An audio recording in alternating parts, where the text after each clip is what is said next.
আছেন? আজকে আমি দুটো তরকারি করব, দুটোই ভেজিটেবল, কিন্তু মশলা মোটামুটি একই, একটু আরেকটাতে একটু আলাদা সামান্য, তাছাড়া মোটামুটি সব একই। এটা সব কিন্তু দুটো তরকারি মশলা। আর এই এই মশলাগুলো দেবো ওর মধ্যে।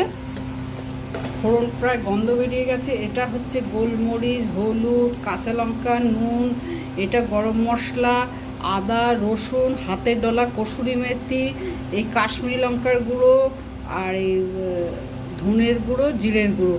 এটা একটু সমস্ত জল দিয়ে করব। এবার আর একটা যে তরকারি করব, এর অর্ধেক মশলা আমি তুলে রাখলাম, এখানে এর ভিতরেই তুলে রাখবো। এতে 1 চামচ আমের আচার আছে, আমারই তৈরি। সেই তরকারিটাই এই মশলাটা তো যাবেই, আর 1 চামচ আমের আচার যাবে।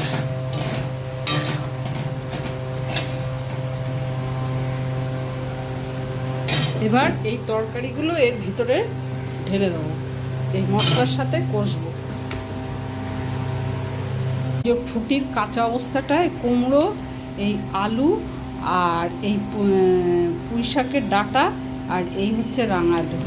যেহেতু প্রেশার কুকারে দেবো, একটা সিটি দেবো, ওই জন্য একটু মোটা মোটা করে কেটেছি। এবার প্রেশার কুকারে দেবো। এটাতেও করা যেত, কিন্তু অনেক টাইম লাগবে, প্রেশার কুকারে দেবো বলে একটু মোটা মোটা কেটেছি। এগুলো সবাই এক এক করে দেবো, আর একটু এই মিষ্টি দেবো, নকুল দানা।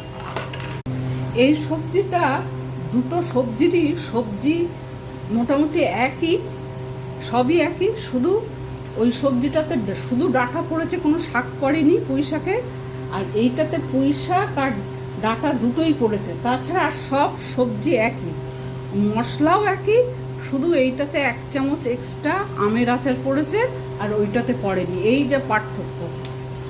এইবার এই মশলাটা এইগুলো সব আমের আচারের তেল, আর মশলাটা তো কষাই ছিল, সুতরাং সবজিগুলো দিয়েই দিতে পারি। এই যে সবজি তরকারিটাও কষা হয়ে গেছে, যেটা শাক দিয়ে করেছি আর আমের আচার, সেইটা এই সামান্য একটু এই পিটুলি গোলা জল দিলাম। এতে একটু 1 চামচের মতো আটা ছিল, আর এই গুড় দেবো একটু মিষ্টি।